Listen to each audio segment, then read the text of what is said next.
sin breaks fellowship. Sin is like a lock on the door that causes a door, no matter the amount of wealth in it, it can never be opened. So look at something. Man did not take long in the Garden of Eden, and he betrayed the trust God gave him. From there, death planted itself. Death did what? Planted itself. We were not supposed to die. Please take note of this. We are not talking about literature. I'm saying those words to bring us directly so that our ears and hearts should be open. So many prophets, billions called, but one person, a unique person, one alone, came and wiped the tears of God. The pain, the humiliation that the devil claimed that it humiliated God through Adam and Eve, one unique person came. I am saying other prophets did whatsoever thing. One person came and wiped away that pain and gave joy. And that is Jesus Christ of Nazareth. So if you look at yourself, you and I are tiny self where we are today, and we see what Jesus has done as compared to Abraham, Noah, Jeremiah, Isaiah, Ezekiel, Haggai, Joel. You can name them. I mean, even others that they are not featuring in the Holy Bible. Then he alone caused these people the day he resurrected for them again to be raised from the dead to go to heaven. There's every reason, child of God, that if they were talking about one president who did all these things, the whole world will clamor behind him to honor him that he has done something. But God's Son did it for you and I. What are you reflecting at this point in time, on this Easter day? About your problems? About our worries? About our difficulties? About when we leave here, where we are going to go?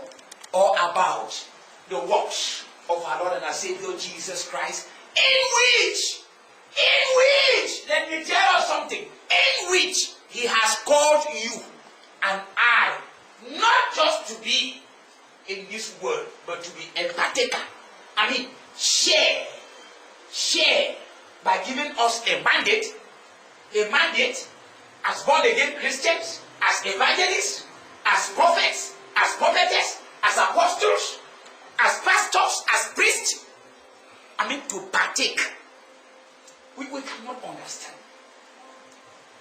God's hand. Look at us. He told Abraham, your own children will be like sand. You cannot count them. Now, among the children, God does not make life with a community. He makes life with one person. He takes his mighty hand, he dips it in the sea. Right. Or look at rice, a bag of rice.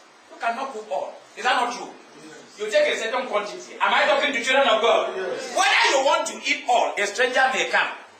Will you choose the grain you are giving a stranger and the one that you are eating? No. When you want to share it and even to give it to your children, you will not eat all. Is that not true? Yes. You will put some. And there are some that they must throw. So the rice itself, some of the grain cannot mark themselves that I must be the one who will go in this pan. I must be the one that must be eaten. Yes. So if you have been called by the Lord, in which you did not give yourself the mandate to be called, in one way or the other you are a preacher. You don't need only to hold the Bible. Sacrificing for things of the Lord, you are a disciple. I'm talking to somebody. Yes. Sacrificing, like we have the tea, for the things of the Lord. You are a follower of Christ. So when he gives a hand and he starts shifting. He takes a grain, he keeps it aside. He dips a hand again, he shifts. He takes a grain, he keeps it aside. He dips a hand, he shifts, he takes a grain. It is those grain then that he has packed, that they are his children. That is why you didn't call yourself. He called you. You didn't give yourself that name. He gave you. There are other things you could have been doing in the world. He will bless you, but he has given you the first thing, his word. So that you should serve as light for others. Why then? Look, we should ask ourselves, why then should the things of this world come and cover the power that is supposed to make us to move ahead? Huh? Because we need a car, because we need a house, because we need a wife, because we need a husband, because we need money, because we need this, because we want to travel, because we're in business. We put God in the second place. That is a problem. Why are you not moving the way the whole world is moving? Why are you following Christ? When you are following him deeper, there is something that is connecting us with him, and that is the Holy Spirit. Sit deep.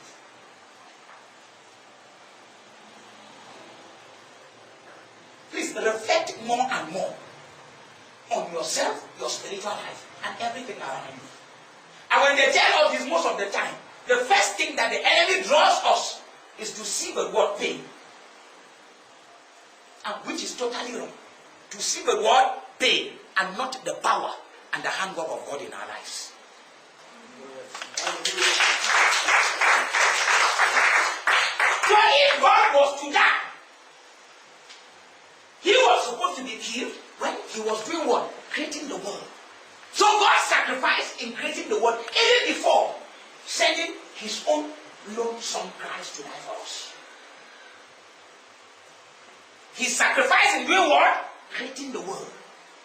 And while he was creating the world, he faced opposition because darkness was there. Remember, Genesis chapter 1, verse 1 to 3. Darkness was all over the earth. And the Spirit of God was moving on top of the water. Why did he command? Command is an authority. He exercised his authority by commanding. Let there be light, and light appeared. Means, if he did not command, there was supposed to be what? Opposition. And in commanding, he sacrificed his all. If God did not love the world, he will not sacrifice his time. Not only to create the world we see, but therefore to make us in his image and his likeness. Do we remember that? For you to sacrifice, you need to conceive. For you to sacrifice, you need to deny yourself. For you to sacrifice, you need to keep away pleasure. Those good things that may be turning around. We think God did not have other things he was supposed to do, and he abandoned them than creating the world. We think Jesus God did not have any other mission he was supposed to give Jesus other than to come and die for us, to be humiliated. We worship a God of humiliation. Or God wanted himself to be known, for Jesus to be battered, so that he should raise him for him to be called God? No. He did it for sacrifice. He did it for sacrifice. Child of God, you need to sacrifice time to read the word. You need to sacrifice time to pray. You need to sacrifice time for the grace, because there is no one without grace. For you to take what the Lord has given you and give it to a brother, give it to a sister, share it with one another. And you think you should have much so that you can sacrifice, you will not sacrifice anything. Because at any time that you think you should have much, you can never have much until you sacrifice. That is the time much happens. Because if you are sufficient enough, if you think it is sufficient enough what you have, meaning the blessings of the Lord have no place in your life. Because the bank is already full. Where will you keep the rest? But until you start removing some of those dresses even, some of those shoes even, some of those things even, that you have, and blessed the poor, who don't even have. When you don't give, there is no place for other things to come in. I want to tell us something. Jesus did not only sacrifice by spending time to preach and tell the truth, he equally sacrificed time to dig deep the demon that has been eating up the children of God like a cankerworm, to send it out so that people should be free. He healed the blind. He healed the lepers. And to the greatest end, he obeyed a possessed man who said, don't cast me out here. Cast me out where you have pigs. And he obeyed. And he obeyed him.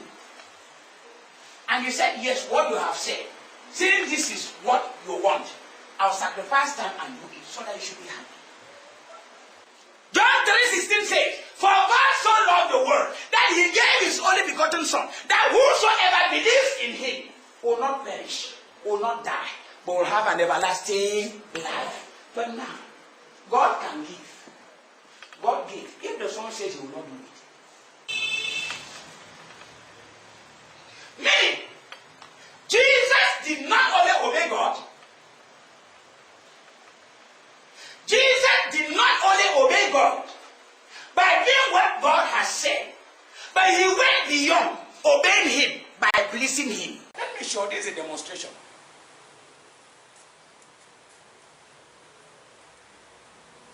Three persons are here. Look at what Jesus did. Jesus was sent with this mandate. Understand what they call sacrifice. He was sent with this mandate. Is that not true? He was sent with this mandate. Today, I want you, yourself, as a believer, who has seen healing, who has seen the power of God operating in his life and the lives of other children of God. Hold this.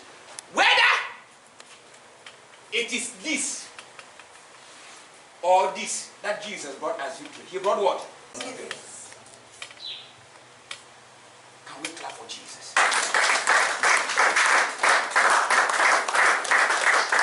Now, hear this. Is to tell you then, child of God, that as faith grows and you refuse not to remove the boots of righteousness, and you continue to wear the helmet and the breastplate of faith, you may still be given a portion of this nature as a heavenly mandate on earth. But you continue to dig deep and say, Father, I recognize this bottle. But you can change this bottle to become something else. That's right. By virtue of walking like Jesus did, get me another bucket. Okay, look at what our brother here is carrying. This is what we said Jesus brought. Is that not true?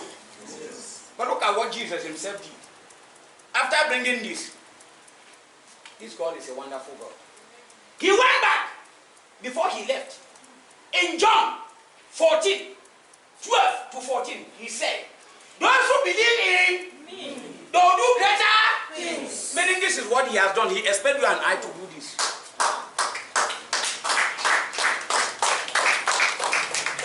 And he's telling you and I that those who believe in me will do greater things than the things I have done, because I am going to Father.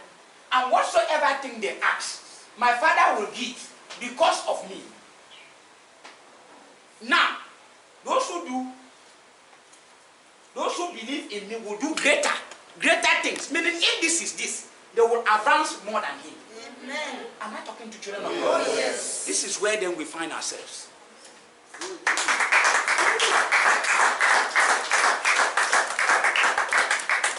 So why then should we stoop for the devil when the Lord is still telling us that our feet are still very, very strong to carry on?